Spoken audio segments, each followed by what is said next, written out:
Whoa. Whoa. Hey. Hey.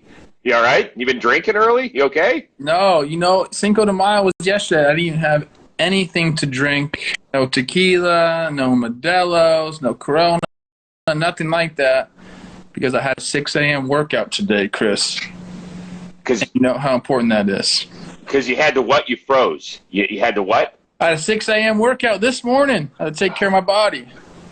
Yeah, you know what? I got to tell you, I woke up last night. I had like the sweats. I had something going on in my system. So I don't know. I had to move to another room. Told the wife at 2 a.m. I said, I'm going to another room. I'm not getting anybody sick. But we're fighting through today because that's what we do, okay? Yes, you are. Let's go. All right, let's go. Let's start off with our third 9-inning no-hitter this season was tossed yesterday. John Means, and the lone blemish on the scorecard was a wild pitch or drop third strike, however you want to classify it. But anyway, he faced 27 guys because they eventually caught him stealing later on in that frame. Is that the worst way to not get a perfect game, in your opinion? It's one of them, man. I'm going back and forth on this drop third strike rule. There's a lot of talk about that. A lot of people are very much against it. And I'm not so much against it. I believe you have to complete a play. It's the end of the play. Catch the ball if you don't get the guy out at first base. Mm-hmm. And people are like, oh, it's a rule that was, established in the 1800s. A lot of the rules were established in the 1800s. That's when baseball was established. Right. So it just happened to be in a big situation. It's causing a stir. It was very tough for John Means, although after the game he said, I don't really care about that. I got the win. He pitched great. He has the no-hitter. Do I really believe he doesn't care about that, though? I'm not so sure. I think a perfect game is much more prestigious than a no-hitter. But, every time something happens, you can't go around just changing the rules willy-nilly. Exactly. Like that. We got to learn, baseball is baseball. There's a lot of silly rules. Why is the mound 60 feet 6 inches? Why are the bases 90 feet? That's just the way it is. So I'm not one of those guys that's crying, I got to change the rule, No. I do think it sucks, though. So a couple of things. A few weeks ago when Carlos Rodon almost threw a perfect game against my Indians, let's remember he hit Roberto Perez on the back foot. That's a bummer way to lose a perfect game. Yeah. And by the way, this thing happened yesterday in the third inning, so nobody even had a second thought about it. If it had happened in the ninth, then we all would have gone, oh, my God, and then there would be this big uproar about possibly changing the rule. The only other thing it made me think about was Philip Umber's perfect game out there at that same field in Seattle, because the last out against Brendan Ryan was kind of a check swing, I think, on a slider in the dirt. Yeah, that was crazy. And Brendan Ryan's actually arguing with the home plate ump instead of running to first base while Brzezinski's trying to chase down the ball. So that could have gone a bunch of different ways. But, I was happy for Means. I read an amazing article on him last night in The Athletic about his dad who had passed away, and he was so instrumental in John Means becoming a Major League Baseball player. Go find that one if you have a subscription to The Athletic. It really was fascinating. All right, let's move on to Francisco Lindor. 0 for his last 24. They sat him in Game 2 of the doubleheader last night. Would you give him, in years past when big names have struggled, we've seen managers say, take a couple of mental days. We'll be here when you're ready. Would you do that with him right now? I think so. I think I would. I think that really helps you as a hitter. He's feeling a lot of pressure right now. Whether it's because he's in New York, that really is bothering him, I'm not sure. But definitely him not performing after signing a big contract, that's weighing on him for sure. So give him a few days, let him take a deep breath. I think I saw it happen with Brian Dozier. 2016, whenever he hit 42 homers, he was struggling. Paul Molitor sat him in Kansas City and said, look, you're going to have a few days off here. No matter what, you're going to have a few days off. Did that, comes back. They were talking about sending him to the minor leagues. They didn't do that. They sat him instead. Comes back, hits 42 homers, most by an AL second baseman ever. So, that can work. And then I started thinking, is Lindor, how is he struggling? And you look at the numbers, his walk percentage is higher than it's ever been. His strikeout percentage is about as low as it's ever been. And he's still hitting the ball at his hard hit percentage is at 39%. His average is 42%. So it's not too far off. I think he just needs those few days to regroup, get back there, and sometimes that's all it is. A little reset of the mind, and boom, he'll take off of that. So a couple things. the latest episode of the Chris Rose rotation that just dropped today features Trevor May, and we spent a lot of time talking about Lindor and his struggles because May has actually faced him nearly 20 times in his career since they were in the AL Central together. And so it's really a fascinating discussion from a pitcher's standpoint about what you do against a guy who is struggling, but can click you at any time. I'm going to defer to you on this one about whether or not I'd sit him. I think it makes sense. I think it's more than just sitting him in game 2 of a doubleheader. I would give him a couple of days where his mind is just clear and he doesn't have to worry about anything else at the ballpark. But Mets fans, I will tell you this. This is the second longest hitless streak of Lindor's career. He did go 0 for 27 one time in 2016 with the Indians. Do you know what happened later that year? They played in Game 7 of the World Series. So I'm not saying print your October tickets just yet, but if you're into that sort of stuff, just put it in the back of your head. And think about this. His batting average with balls in play is only at 173. It's going to come up. The numbers are going to be there. So Mets fans, relax. Lindor, relax, deep breath. Yeah. I think one way to do that is to give him a few days off. Okay, are we more likely today to see a Braves grand slam for the third straight game, a no-hitter taken into the 6th inning, or Angel Hernandez botch a third call for the third straight day in Kansas City? You added that one on. That's a late ad. I had an answer, and it wasn't going to be. Angel Hernandez is probably the most likely scenario out of all of them, but I'm going to go back to your original question because I already had something planned. Okay. I don't know about the Grand Slam. That's really tough. And they're facing Leicester. He hasn't even get one start, hasn't given up a run. Possibility, but I do think the no-hitter thing is more likely. And I'm going to give you the guy who I think is going to do it. I want to hear it. Nathan Eovaldi is facing the Tigers. The Tigers have been abysmal. I think I've got the stats up right here. I think they have a 73 team OPS plus. They're second. Hey, by the way, hold on. Just to give people some perspective, league average is 100 on that category. Yes. So 73 is like barely breathing. Unfortunately, this year league average is 97. That's how bad offenses have been. Right. But they also have the second least amount of hits in the big leagues, only next to the Mets. And the Mets have played 5 less games than them. So this is a bad hitting team. It's just a bad team overall. We knew it was going to be this way. Eovaldi, if he's right, has swing and miss stuff. He's got hitter stuff. So if there is somebody that we're going to put some money on or bet that's going to do it, I'm going to go with Eovaldi. Now, we both know, since I threw that Angel Hernandez in there, we could take that one and run to Vegas, even though you might get about minus 150 on that bet. So we could probably take that. But I will go with you. I think hitting grand slams in 3 straight games is ridiculous. Although the Padres did it last year. They were the first National League team since 1895 to pull off that feat a year ago. So it can be done.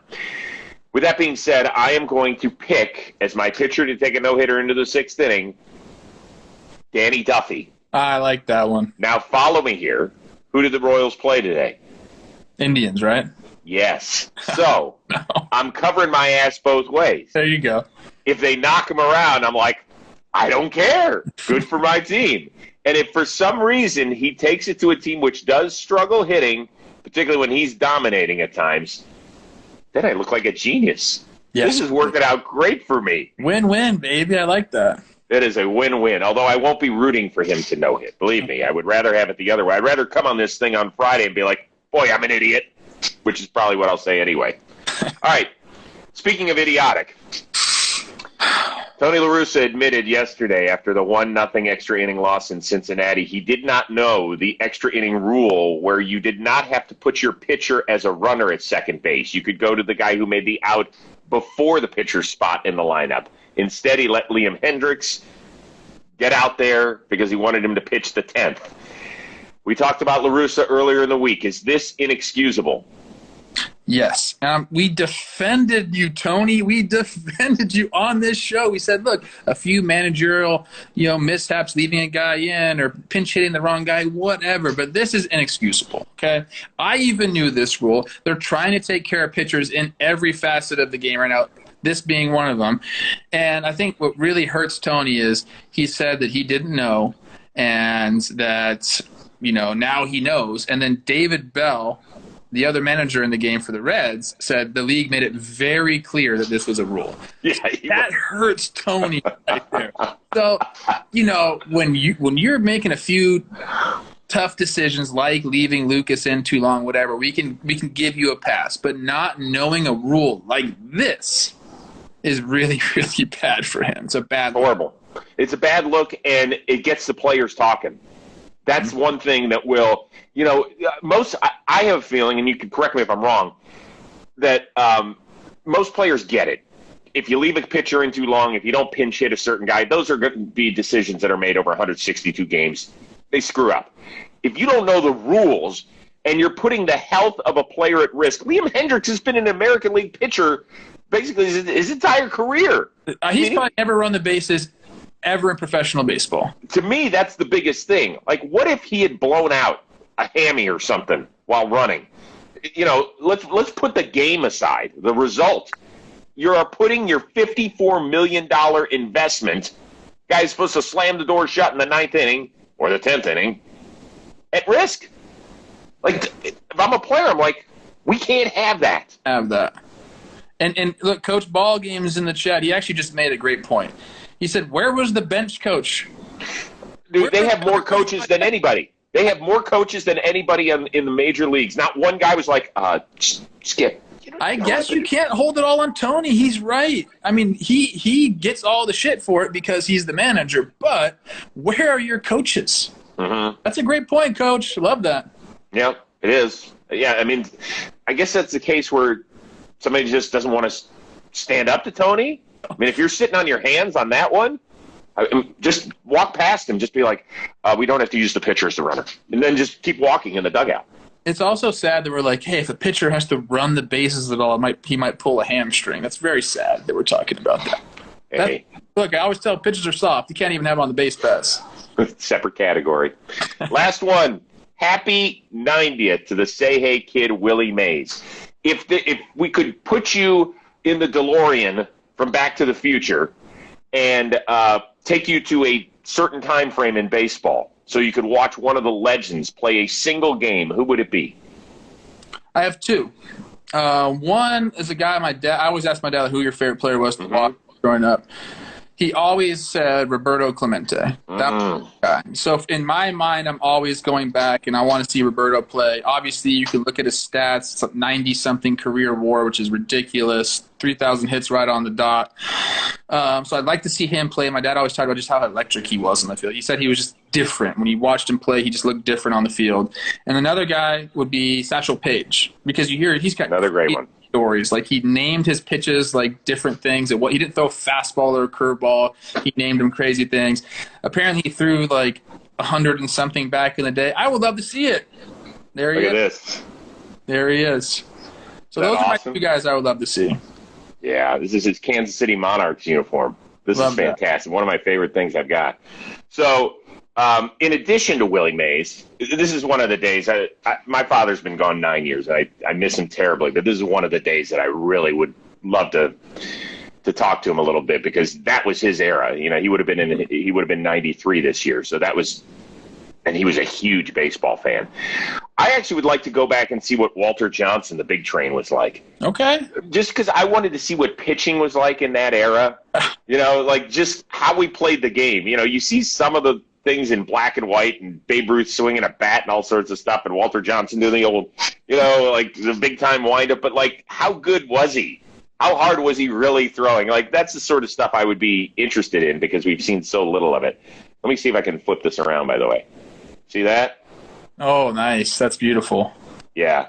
I cannot believe I've lived in this house for basically a year and a half, and I still haven't mounted it on the wall because I'm such an idiot. But there is a story to that. Willie Mays came on Best Damn and brought us all old school jerseys. He signed the front of them. So the front of that is signed, but when you hang a jersey in that, you're supposed to put the back of the jersey. So I don't know if I should try and track down Willie Mays and be like, do you mind signing the back too? No, that's awesome, man. I've heard nothing but good things about him. I don't think I've ever met him in person, but another one that I would like to go see is Mickey Mantle. Right. You hear like the Trout comparisons and all this stuff. I want to see these guys, man. Like, totally. That's one thing that baseball players always talk about. Like, Adam Ottavino had the quote, like, I would strike Babe Ruth out every single time. Right. Guess what? I kind of believe him. I want to go back to baseball, man. I want to see this baseball. One of my friends who coaches high school baseball now says, bro, if you put me back in the 20s, I'd be Babe Ruth. And I'm like, you might have been. I don't know, man. You might have. Maybe. Yeah. All right, listen, dude, it's going to be a fun day of baseball. Everybody keep your eyes out for Angel Hernandez because Jomboy might be doing yet a third breakdown in as many days on that. Who knows? Oh, my. What do you have Jomboy media-wise today? Anything? What do we got? I got nothing. This is it for me, Chris. I got a lot of errands to run today. Tomorrow we back talking baseball series recaps. What about you? What do you got? Well, today I mentioned to you that the Trevor May episode drops, and so we got a lot of ground to cover. Unfortunately, we had to record it right before the Chili Davis news happened, and that happens. I mean, we're not a daily news program, but he still gives tremendous insight on what's happening with the Mets. We talked like 7 or 8 minutes about the greatness of Jacob deGrom, and I know that right now he's a little banged up, but he has an amazing story and a quote from his catcher, James McCann, which will make you go like, I love that. Really?